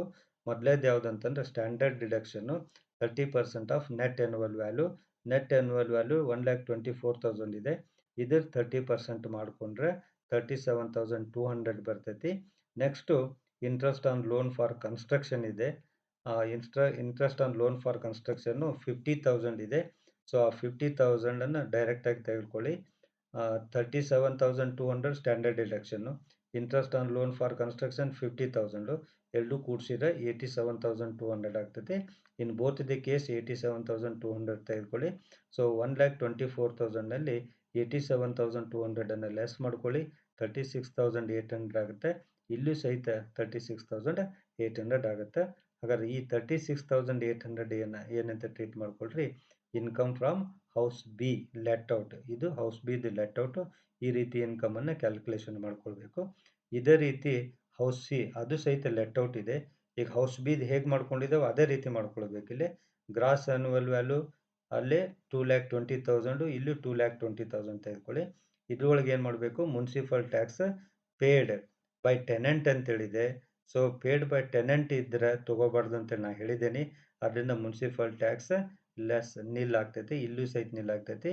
ಹಾಗಾದ್ರೆ 2,20,000ನಲ್ಲಿ ನಿಲ್ ಅಂತಂದ್ರೆ ಮತ್ತು 2,20,000 ಇದನ್ನು ಏನಂತ ಟ್ರೀಟ್ ಮಾಡಬೇಕು, ನೆಟ್ ಆ್ಯನ್ಯುವಲ್ ವ್ಯಾಲ್ಯೂ ಅಂತ ಟ್ರೀಟ್ ಮಾಡ್ಕೊಳ್ಳಿ. ಈ ನೆಟ್ ಆ್ಯನ್ಯುವಲ್ ವ್ಯಾಲ್ಯೂನಲ್ಲಿ ಏನು ಕೊಡಬೇಕು, ಡಿಡಕ್ಷನ್ಸ್ ಕೊಡಬೇಕು. ಯಾವ ಡಿಡಕ್ಷನ್ನು, ಸ್ಟ್ಯಾಂಡರ್ಡ್ ಡಿಡಕ್ಷನ್ನು ಎಷ್ಟು, 30% of net annual value. So net annual value ಎಷ್ಟಿದೆ, 2,20,000 ಇದೆ. ಇದ್ರ 30% ಮಾಡಿಕೊಂಡ್ರೆ 66,000 ಆಗುತ್ತೆ. Next interest on loan for repairs ಅಂತೇಳಿದೆ. Interest on loan for repairs 20,000 ಇದೆ. ಆ 20,000 ಡೈರೆಕ್ಟಾಗಿ ತೆಗೆದುಕೊಳ್ಳಿ. So 66,000 plus 20,000 standard deduction 66,000, then 20,000 interest on loan for construction, ಎರಡು ಟೋಟಲ್ ಮಾಡಿಕೊಂಡ್ರೆ 86,000 ಡಿಡಕ್ಷನ್ ಆಗ್ತೈತಿ. 86,000 2,20,000ನಲ್ಲಿ ಲೆಸ್ ಮಾಡ್ಕೊಳ್ಳಿ. ಸೊ 1,34,000 ಏನಾಗ್ತೈತೆ ಅಂತಂದರೆ income from house C. So income from house C when he opt and does not opt same doesn't matter. 1,36,000, 1,34,000, 1,34,000. ಈಗ ಏನು ಮಾಡ್ಕೋಬೇಕಂತಂದ್ರೆ ಎರಡು ಹೌಸು ಇನ್ಕಮ್ ಇದ್ದಾವೆ. ವೆನ್ ಹಿ ಆಪ್ಟ್ ಫಾರ್ ಒಂದೇ ಹೌಸ್ ಎಸ್ ಒ ಪಿ ಇದೆ, ಅದರಲ್ಲಿ ಇನ್ಕಮ್ ಬರೋದಿಲ್ಲ, ಲಾಸು ಬರೋದಿಲ್ಲ. ವೆನ್ ಹಿ ಡಸ್ ನಾಟ್ ಆಪ್ಟ್ನಲ್ಲಿ first house S O P ಇದೆ, ಅಲ್ಲಿ ಲಾಸ್ ಬರ್ತೈತಿ 10,000. ದೆನ್ ಹೌಸ್ ಬಿ ಪ್ರಾಫಿಟ್ ಇದೆ, ಇನ್ಕಮ್ ಇದೆ 36,800. ಹೌಸ್ ಸಿ ಆಲ್ಸೋ ಇನ್ಕಮ್ ಇದೆ 1,34,000. ಹಾಗಾದರೆ ನಾವು total income from house property ಮಾಡಬೇಕಂದ್ರೆ A plus B plus C. ಅಂದರೆ ಫಸ್ಟ್ ಹೌಸು ಇನ್ಕಮ್ ಇದ್ದರೆ ತೊಗೊಳ್ರಿ, ಅಥವಾ ಲಾಸ್ ಇದ್ದರೆ ಲಾಸ್ ಮೈನಸ್ ಮಾಡ್ಕೊಳ್ಳಿ. ದೆನ್ ಅದಕ್ಕೆ ಏನು ಮಾಡಬೇಕು, ಸೆಕೆಂಡ್ ಹೌಸದ್ದು ಇನ್ಕಮ್ ತೊಗೊಳ್ರಿ, ದೆನ್ ಥರ್ಡ್ ಹೌಸದ್ದು ಇನ್ಕಮ್ ತೊಗೊಳ್ರಿ. ಇಲ್ಲಿ ಮಾಡಿದ್ದೇನೆ ನಾನು. ಫಸ್ಟ್ ಕೇಸ್ನಲ್ಲಿ ಆಪ್ಟ್ ಇದ್ದಾಗ ಫಸ್ಟ್ ಹೌಸದ್ದು ನಿಲ್ಲು, ಇನ್ಕಮ್ ಇಲ್ಲ, ಲಾಸು ಇಲ್ಲ. ದೆನ್ ಬಿ ಹೌಸದ್ದು ಇನ್ಕಮ್ ಇದೆ 36,800. ಸಿ ಹೌಸದ್ದು ಇನ್ಕಮ್ ಇದೆ 1,34,000. 1,34,000 ಪ್ಲಸ್ 36,000 ಇವೆರಡು ಕೂಡಿಸ್ಕೊಳ್ಳಿ. 1,70,800 is the total income from house property when he opt for new scheme ಅಂತೇಳಿ. When he does not opt ಇದ್ದಾಗ ಫಸ್ಟ್ ಹೌಸದ್ದು ಲಾಸ್ ಇದೆ, ಸೊ ಮೈನಸ್ 10,000 ಇದು. ದೆನ್ ಹೌಸ್ ಬಿದು ಇನ್ಕಮ್ ಇದೆ 36,800. House ಸಿದು income ಇದೆ 1,34,000. 1,34,000 ಪ್ಲಸ್ 36,800 ಇವೆರಡೂ ಕೂಡಿಸ್ಕೊಂಡು 1,70,800 ಬರ್ತೈತೆ. ಅದರಲ್ಲಿ 10,000 ಮೈನಸ್ ಮಾಡಿಕೊಂಡ್ರೆ 1,60,800 ಇದು income from house property. Total income from house property when he does not opt ಇದ್ದಾಗ ಇಷ್ಟು 1,60,800 ಆಗುತ್ತೆ. ವೆನ್ ಹಿ ಆಪ್ಟ್ ಇದ್ದಾಗ 1,70,800 ಆಗುತ್ತೆ. ಇಲ್ಲೇ ಎಸ್ ಒ ಪಿಗೆ ಏನು ಡಿಡಕ್ಷನ್ಸ್ ಕೊಡೋದಿಲ್ಲ ಆಪ್ಟ್ ಇದ್ದಾಗ, ಡಸ್ ನಾಟ್ ಆಪ್ಟ್ ಇದ್ದಾಗ ಡಿಡಕ್ಷನ್ಸ್ ಕೊಡ್ತೇವೆ ಇಂಟ್ರೆಸ್ಟ್ ಆನ್ ಲೋನ್ಗೆ. ಇದು ಒಂದು ಡಿಫ್ರೆನ್ಸು, ಬಾಕಿದೆಲ್ಲ ಸೇಮ್ ಮಾಡ್ಕೊಳ್ಬೇಕು. ಈ ರೀತಿಯಾಗಿ ನೀವು 3 ಹೌಸ್ ಕೊಟ್ಟರೆ, ಒಂದು S O P, 2 let out ಕೊಟ್ಟರೆ, ಈ ರೀತಿಯಾಗಿ ನೀವು ಪ್ರಾಬ್ಲಮನ್ನು ಸಾಲ್ವ್ ಮಾಡ್ಕೊಳ್ಬೇಕು. ಹಾಗಾದರೆ ಪ್ರಾಬ್ಲಮ್ನಲ್ಲಿ ಏನೇನು ಐಟಮ್ ಕೊಟ್ಟಿದ್ದಾರೆ ನೋಡಿರಿ. ನಮಗೆ ಅಲ್ಲಿ ಪ್ರಾಬ್ಲಮ್ನಲ್ಲಿ ಕೊಟ್ಟಿದ್ದು ನಮಗೆ ರಿಪೇರ್ಸ್ ಎದಕ್ಕೂ ಬರೋದಿಲ್ಲ. ರಿಪೇರ್ಸ್ ಅಂತ ಕೊಟ್ಟಿದ್ದಾರೆ ಇಲ್ಲಿ 10,000 ಆ್ಯಂಡ್ 20,000 ಆ್ಯಂಡ್ 15,000 ಅಂತೇಳಿ ರಿಪೇರ್ಸ್ ಇದೆ. ಈ ರಿಪೇರ್ಸ್ ಅಮೌಂಟನ್ನು ಎಲ್ಲಿ ತೊಗೊಳಕ್ಕೆ ಎಲ್ಲಿ ತೊಗೋಬೇಡ್ರಿ, ಬರೋದಿಲ್ಲ. ಇವೆಲ್ಲ ನಮಗೆ ಬೇಕಾಗೋದಿಲ್ಲ. ರಿಪೇರ್ಸ್ ಬರೋದಿಲ್ಲ, ಆ್ಯನ್ಯುವಲ್ ಚಾರ್ಜಸ್ ಬರೋದಿಲ್ಲ ಅಂತ ಹೇಳಿದ್ದೀನಿ. ಇನ್ಸೂರೆನ್ಸ್ ಕೊಟ್ಟರು ತೊಗೊಳ್ಬೇಡ್ರಿ. But interest on loan for repairs ಇದ್ದರೆ ತೆಗೆದುಕೊಳ್ಳಿ. ಆನಂತರ ಡಾಟರ್ಸ್ ಮ್ಯಾರೇಜಿಗೆ ಲೋನ್ ತೊಗೊಂಡಿದ್ದಾರೆ. ಡಾಟರ್ಸ್ ಮ್ಯಾರೇಜ್ ಲೋನ್ ತೊಗೊಂಡ್ರೆ ಇದು ಡಿಡಕ್ಷನ್ಸ್ ಕೊಡೋಕ್ಕಲ್ಲ. ಹಾಗಾದರೆ deduction interest on loan deduction ಬರಬೇಕಂದ್ರೆ ಆ ಲೋನನ್ನು ಕನ್ಸ್ಟ್ರಕ್ಷನಿಗೆ ತೊಗೊಂಡಿರಬೇಕು, ಇಲ್ಲ ರಿಪೇರಿಗೆ ತೊಗೊಂಡಿರಬೇಕು. ಬೇರೆ ಯಾವುದೇ ಪರ್ಪೋಸಿಗೆ ಲೋನ್ ತೊಗೊಂಡ್ಕೊಂಡ್ರು ಅದರ ಮೇಲೆ ಇಂಟ್ರೆಸ್ಟ್ ಕೊಟ್ಟರೆ ಆ ಇಂಟ್ರೆಸ್ಟ್ಗೆ ಯಾವುದೇ ಡಿಡಕ್ಷನ್ಸನ್ನು ಕೊಡೋದಿಲ್ಲ. ಸೊ ಈ ರೀತಿಯಾಗಿ ನಾವೇನು ಮಾಡಬೇಕಂತಂದ್ರೆ ಪ್ರಾಬ್ಲಮನ್ನು ಸಾಲ್ವ್ ಮಾಡೋಕೆ 15 ಮಾರ್ಕ್ಸಿಂದು. ಸೊ ಒಂದು ಅಸೈನ್ಮೆಂಟ್ ಪ್ರಾಬ್ಲಮ್ ನಿಮ್ಗೆ ಕೊಡ್ತಾ ಇದ್ದೇನೆ, ಇದೇ ರೀತಿ ಈಗೇನು ಮಾಡಿದ್ನಲ್ಲ ಅದೇ ರೀತಿ ಇದನ್ನು ನೀವು ಪ್ರಯತ್ನ ಮಾಡಿ. So from the following particulars of house properties of mister Arun, compute his income from house property for the assessment year 2021 and 22. Particulars: house 1, house 2, house 3. Then use of house. First house is SOP, second house is let out, and third house is also let out. And then year of construction ಕೊಟ್ಟಿದ್ದಾರೆ 1998, then 2009 and then 2009 ಅಂತಿದೆ. ಇಲ್ಲಿ municipal value 2 lakh rupees ಇದೆ, 1,60,000, then 2,20,000 ಇದೆ. Then fair rental value 2,40,000 ಇದೆ, then 1,80,000 and 2 lakh ಇದೆ. Then standard rent first ಹೌಸ್ಗೆ dash ಇದೆ, second ಹೌಸ್ಗೆ 1,40,000 and 2,40,000 ಇದೆ. Then municipal taxes paid or due ಅಂತ ಕೊಟ್ಟಿದ್ದಾರೆ. ಸೊ 20,000 ಪೇಡ್ ಅಂತೇಳಿದೆ. ದೆನ್ ಇಲ್ಲಿ ಪೇಡ್ ಅಂತಿದ್ರೂ ಸಹಿತ SOP ಇರೋದ್ರಿಂದ ಇದೇನು ಬರೋದಿಲ್ಲ ನಮಗೆ, ಯಾಕಂದರೆ SOPನಲ್ಲಿ ಗ್ರಾಸ್ ಆ್ಯನ್ಯುವಲ್ ವ್ಯಾಲ್ಯೂ ಅಥವಾ ಆ್ಯನ್ಯುವಲ್ ವ್ಯಾಲ್ಯೂ ನಿಲ್ ಅಂತ ತೊಗೊತೀವಿ, ಅದರಿಂದ ಇಲ್ಲಿ ಬರೋದಿಲ್ಲ. ಆ್ಯಂಡ್ ದೆನ್ ಇಲ್ಲಿ ಸೆಕೆಂಡ್ ಹೌಸ್ ಲೆಟ್ ಔಟ್ ಇದೆ, ಮುನ್ಸಿಪಲ್ ಟ್ಯಾಕ್ಸ್ ಡ್ಯೂ ಅಂತಿದೆ. ಡ್ಯೂ ಇದ್ದರೆ ಲೆಸ್ ಮಾಡಬೇಡ್ರಿ, ಲೆಸ್ ಮಾಡೋಕ್ಕೆ ಬರೋದಿಲ್ಲ. ನಾನು ಈಗಾಗಲೇ ಹೇಳಿದ್ದೇನೆ, ಎರಡು ಸಂದರ್ಭದಲ್ಲಿ ಮುನ್ಸಿಪಲ್ ಟ್ಯಾಕ್ಸನ್ನು ಲೆಸ್ ಮಾಡೋದಿಲ್ಲ. ಒಂದು ಡ್ಯೂ ಇದ್ದರೆ, ಇನ್ನೊಂದು ಪೇಡ್ ಬೈ ಟೆನೆಂಟ್ ಇದ್ದರೆ ತೊಗೊಳ್ಬೇಡ್ರಿ, ಬರೋದಿಲ್ಲ. ಡೈರೆಕ್ಟಾಗಿ ನೀವೇನಾಗ್ತೈತಿ ಇಂಥ ಸಂದರ್ಭದಲ್ಲಿ ಗ್ರಾಸ್ ಆ್ಯನ್ಯುವಲ್ ವ್ಯಾಲ್ಯೂನ ಏನಾಗ್ತೈತಿ ನೆಟ್ ಆ್ಯನ್ಯುವಲ್ ವ್ಯಾಲ್ಯೂ ಆಗ್ತದೆ ಅನ್ನೋದನ್ನು ನೆನಪಿಟ್ಕೊಡ್ರಿ. ನೆಕ್ಸ್ಟು ಥರ್ಡ್ ಹೌಸ್ಗೆ 22,000 ಇದೆ, ಇದು ಮುನ್ಸಿಪಲ್ ಟ್ಯಾಕ್ಸ್ ಪೇಡ್ ಇದೆ, ಇದನ್ನು ತೆಗೆದುಕೊಳ್ಬೇಕು. ನೆಕ್ಸ್ಟು ರೆಂಟ್ ಪರ್ ಮಂತ್ ಇದೆ. ಫಸ್ಟ್ ಹೌಸಿಗೆ ಕ್ವಶನ್ನ ಬರೋದಿಲ್ಲ, ಅದು SOP ಇರೋದ್ರಿಂದ ರೆಂಟ್ ಬರೋದಿಲ್ಲ. ದೆನ್ ಸೆಕೆಂಡ್ ಹೌಸ್ LOP ಇದೆ, 12,000 ಪರ್ ಮಂತ್ ಇದೆ. 12,000 ಇಂಟು 12 ಮಾಡ್ಕೊಳ್ರಿ ನೀವು. ದೆನ್ ಇಲ್ಲಿ 20,000 ಇದೆ, 20,000 ಇಂಟು 2 ಮಾಡ್ಕೊಳ್ಬೇಕು, 12 ಮಾಡ್ಕೊಳ್ಬೇಕು, ಅಂದ್ರೆ ಒಂದು ವರ್ಷಕ್ಕೆ ರೆಂಟ್ ಬರ್ತೈತಿ. Next interest on loan for construction ಇದೆ, ಕನ್ಸ್ಟ್ರಕ್ಷನ್ ಇದ್ದರೆ ತೆಗೆದುಕೊಳ್ಳಿ 50,000 and then 60,000 and then 40,000 interest on loan for construction ತೆಗೆದುಕೊಳ್ಳಿ. ನೆಕ್ಸ್ಟ್ ಪೂರ್ತಿ ಅಮೌಂಟ್ ತೆಗೆದುಕೊಳ್ಳಿ 60,000 ಆ್ಯಂಡ್ 40,000 ಎರಡು ತೆಗೆದುಕೊಳ್ಬೇಕು. Then repayment of housing loan ಅಂತ ಕೊಟ್ಟಿದ್ದಾರೆ. ರೀಪೇಮೆಂಟ್ ಆಫ್ ಹೌಸಿಂಗ್ ಲೋನ್ ತೊಗೊಳ್ಬೇಡ್ರಿ, ಬರೋದಿಲ್ಲ. ರೀಪೇಮೆಂಟ್ ಬರೋದಿಲ್ಲ, ಬಟ್ ಲೋನ್ ಮೇಲೆ ಇಂಟ್ರೆಸ್ಟ್ ಮಾತ್ರ ಡಿಡಕ್ಷನ್ ತೆಗೆದುಕೊಳ್ಬೇಕು. ನಿಮ್ಗೆ ಹಾಗೆ ಕೊಟ್ಟಿದ್ದಾರೆ, ನೀವು ಎಲ್ಲೂ ತೊಗೊಳಕ್ಕೆ ಹೋಗ್ಬಿಡ್ರಿ, ಇದನ್ನು ಬಿಟ್ಟು ಬಿಡಬೇಕು. ನೆಕ್ಸ್ಟು ಅನ್ರಿಯಲೈಸ್ ರೆಂಟ್ ಇದೆ. ಅನ್ರಿಯಲೈಸ್ ರೆಂಟ್ ಗೊತ್ತಿದೆ ನಿಮಗೆ. ಅನ್ರಿಯಲೈಸ್ ರೆಂಟನ್ನು ಎದಕ್ಕೆ ಅಡ್ಜಸ್ಟ್ ಮಾಡಬೇಕು, ರೆಂಟ್ ರಿಶ್ಯೂಡ್ ಇದೆಯಲ್ಲ ಅದಕ್ಕೆ ನಾವು ಅಡ್ಜಸ್ಟ್ಮೆಂಟ್ ಮಾಡ್ಕೊತೀವಿ. ಸೊ ಇದು ರೆಂಟ್ ರಿಶ್ಯೂಡ್ ಪರ್ ಮಂತ್ ಕೊಟ್ಟಿದ್ದಾರೆ. ಇಂಟು 12 ಮಾಡಿಕೊಂಡ್ರೆ ನಿಮಗೆ 2,40,000 ಆಗುತ್ತೆ. 2,40,000ಅಲ್ಲಿ 20,000 ಅನ್ರಿಯಲ್ ರೆಂಟನ್ನು ಲೆಸ್ ಮಾಡಿಕೊಡ್ರಿ, ಅಂದರೆ ನಿಮಗೆ 2,20,000 ರೆಂಟ್ ರಿಶ್ಯೂಡ್ ಆಗುತ್ತೆ. ಅದನ್ನೇ ನೀವು ಸ್ಟ್ಯಾಂಡರ್ಡ್ ರೆಂಟ್ಗೆ ಕಂಪೇರ್ ಮಾಡ್ಕೊಳ್ಬೇಕು. Next municipal tax in respect of house third are paid by tenant ಅಂತೇಳಿದೆ. ನೋಡ್ರಿ, ಇದು ಟೆನೆಂಟ್ ಪೇಡ್ ಮಾಡಿರೋದ್ರಿಂದ ಇಲ್ಲೂ ಬರೋದಿಲ್ಲ. ಇದು ಡ್ಯೂ ಇದೆ, ಇದನ್ನು ಡಿಡಕ್ಷನ್ ಮಾಡೋಕ್ಕೆ ಬರೋದಿಲ್ಲ. ಇದು ಪೇಡ್ ಇದೆ, ಬಟ್ ಪೇಡ್ ಬೈ ಟೆನೆಂಟ್ ಇರೋದ್ರಿಂದ ಇಲ್ಲೂ ಸಹಿತ ಮುನ್ಸಿಪಲ್ ಟ್ಯಾಕ್ಸನ್ನು ಏನು ಮಾಡೋಕ್ಕೆ ಬರೋದಿಲ್ಲ, ಲೆಸ್ ಮಾಡಲಿಕ್ಕೆ ಬರೋದಿಲ್ಲ. So if he opt to be taxed under section 115 BAC and if he does not opt to be taxed under section 115 BAC ಅಂತೇಳಿದೆ. ಅಂದರೆ ಈಗ ನಾ ಏನು ಪ್ರಾಬ್ಲಮ್ ಮಾಡಿ ತೋರಿಸಿದ್ದೆ ನಾನು, opt and does not opt ಅಂತೇಳಿ, ಅದೇ ರೀತಿ ಈ ಪ್ರಾಬ್ಲಮನ್ನು ನೀವು ಪ್ರಯತ್ನ ಮಾಡಿರಿ. ಸೊ ಇದು 15 ಮಾರ್ಕ್ಸಿನ ಪ್ರಾಬ್ಲಮ್ಮು. ಸೊ ಎಲ್ಲ ಪ್ರಾಬ್ಲಮನ್ನು ಮಾಡೋಕ್ಕಾಗೋದಿಲ್ಲ, ಸ್ಯಾಂಪಲ್ ಮಾಡಿದ್ದೇನೆ. ಇನ್ನೊಂದು ಟೈಪ್ ಪ್ರಾಬ್ಲಮ್ ಏನಂತಂದರೆ, ಈಗ ಲೆಟ್ ಔಟ್ ಇದೆಯಲ್ಲ, ಇದೆಲ್ಲ ನಂಬರ್ ಆಫ್ ಯೂನಿಟ್ಸ್ ಕೊಡ್ತಿರ್ತಾರೆ. 2 ಯೂನಿಟ್ಸ್ ಅಂತ ಕೊಡ್ತಾರೆ. 2 ಯೂನಿಟ್ಸ್ ಕೊಟ್ಟರೆ ಇಲ್ಲಿ ರೆಂಟ್ ಏನಿದೆಯಲ್ಲ, ರೆಂಟನ್ನು 12,000 ಇಂಟು 2 ಇಂಟು 12 ಮಾಡ್ಕೊಳ್ಬೇಕು ಅಷ್ಟೇ. 1 ಯೂನಿಟಿಗೆ ಕೊಟ್ಟಿರ್ತಾರೆ, 2 ಯೂನಿಟಿಗೆ ಮಾಡಿಕೊಂಡು 12 ತಿಂಗಳು ಮಾಡ್ಕೋಬೇಕು. That is the only difference, ಬೇರೆ ಏನಿಲ್ಲ. ಸೊ 2 ಯೂನಿಟ್ಸ್ ಅಥವಾ 4 ಯೂನಿಟ್ ಕೊಟ್ಟರೆ ಆ ರೀತಿ ಮಾಡ್ಕೊಳ್ರಿ. ಸೊ ಇಷ್ಟೆಲ್ಲ ಪ್ರಾಬ್ಲಮನ್ನು ನೀವು ಪ್ರಯತ್ನ ಮಾಡ್ಕೊಳ್ಳಿ. ಇವು ಮಾಡೆಲ್ ಪ್ರಾಬ್ಲಮ್ಸ್ ಇವನ್ನ ಈ ಬೇಸಿಸ್ ಮೇಲೆ ನೀವು ಮತ್ತೆ ನಿಮ್ಮ ಹತ್ರ ಕ್ವಶನ್ ಪೇಪರ್ ಇದ್ದರೆ ಅವನ್ನ ಸಾಲ್ವ್ ಮಾಡಿ. ಅವು ಆನ್ಸರ್ ಬರಲಿಲ್ಲಪ್ಪ ಅಂತಂದ್ರೆ ನನಗೆ ಮೆಸೇಜ್ ಹಾಕಿರಿ, ಫೋನ್ ಮಾಡಿರಿ. ಭಾಳಷ್ಟು ವಿದ್ಯಾರ್ಥಿಗಳು ಏನು ಮಾಡ್ತಾರೆ ಅಂದರೆ ಕಮೆಂಟ್ ಮಾಡ್ತೀರಿ, ಥ್ಯಾಂಕ್ ಯು ಅಂತ ಎಲ್ಲ ಹೇಳಿರ್ತೀರಿ, ಬಟ್ ನಿಮ್ಮ ಹೆಸರು ಹಾಕಿರ್ತೀರಿ, ನಿಮ್ಮ ಊರು ಕಾಲೇಜ್ ಹೆಸರು ಹಾಕಿರೋದಿಲ್ಲ. ದಯವಿಟ್ಟು ನೀವು ಕಮೆಂಟ್ ಮಾಡಿದಾಗ ನೀವು ನನಗೆ ಏನಾದ್ರು ವಾಟ್ಸಪ್ ಮಾಡಿದರೆ ನಿಮ್ಮ ಹೆಸರಂತೂ ಗೊತ್ತಾಗುತ್ತೆ, ಅಲ್ಲಿ ಬರುತ್ತೆ. ಬಟ್ ನೀವು ಯಾವ ಕಾಲೇಜ್ನವ್ರು ಅನ್ನೋದು ಗೊತ್ತಾಗಬೇಕು. ಸೊ ಅಥವಾ ಯಾವ ಊರು ಅನ್ನೋದು ಗೊತ್ತಾಗಬೇಕು. ನಿಮ್ಮ ಊರು ಅಥವಾ ಕಾಲೇಜ್ ಹೆಸರನ್ನು ಮುಂದಿನ ನೀವು ಕಮೆಂಟ್ ಮಾಡುವಾಗ ಅದನ್ನು ಹಾಕಿರಿ. ನಿಮ್ಮ ಹೆಸರು ಜೊತೆಗೆ ಕಾಲೇಜ್ ಹೆಸರು ಹಾಕಿರಿ. So that I can come to know. ನನಗೇನಾಗ್ತದೆ ಅಂದರೆ ನೀವು ಯಾವ ಊರಿಂದ ಫೋನ್ ಮಾಡ್ತಾಯಿದ್ದೀರಿ ಅನ್ನೋದು ಗೊತ್ತಾಗತ್ತೆ. ಅಕಸ್ಮಾತ್ ನಾನು ನಿಮಗೆ ಎಲ್ಲವನ್ನೂ ಸಹಿತ ಈ ವಾಟ್ಸಪ್ನಲ್ಲೇ ಮೆಸೇಜ್ ಮಾಡ್ಲಿಕ್ಕೆ ಆಗೋದಿಲ್ಲ ಅಥವಾ ಯೂಟ್ಯೂಬ್ನಲ್ಲೇ ಹಾಕೋಕ್ಕಾಗೋದಿಲ್ಲ.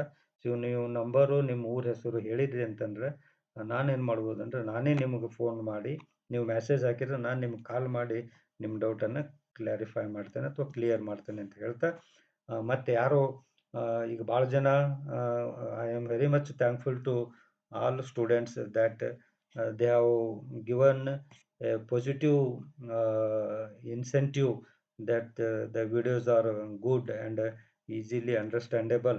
And I thank all the students for understanding these videos and for your support. ನಿಮ್ಮ ಸಪೋರ್ಟಿಗೆ ನಾನು ಧನ್ಯವಾದಗಳನ್ನು ಹೇಳ್ತಾ ಇದ್ದೀನಿ. ಮತ್ತು ಯಾರು ಸಬ್ಸ್ಕ್ರೈಬ್ ಆಗಿಲ್ಲ ಅವರೆಲ್ಲ ಸಬ್ಸ್ಕ್ರೈಬ್ ಆಗ್ಲಿಕ್ಕೆ ಹೇಳಿ. ಮತ್ತು ನಿಮ್ಮದೇನಾದರೂ ಕಮೆಂಟ್ ಇದ್ದರೆ ಕಮೆಂಟ್ ಮಾಡಿ. ಕಮೆಂಟ್ ಮಾಡುವಾಗ ನಿಮ್ಮ ಕಾಲೇಜ್ ಹೆಸರನ್ನು ಹಾಕಿರಿ ಅಂತ ಹೇಳ್ತಾ, ಮತ್ತೊಂದು ವಿಡಿಯೋದೊಂದಿಗೆ ನಿಮ್ಮನ್ನು ಭೇಟಿ ಆಗ್ತೇನೆ ಅಂತ ಹೇಳ್ತಾ ಇಲ್ಲಿಗೆ ಈ ವಿಡಿಯೋವನ್ನು ಮುಗಿಸ್ತಾ ಇದ್ದೇನೆ. Thank you.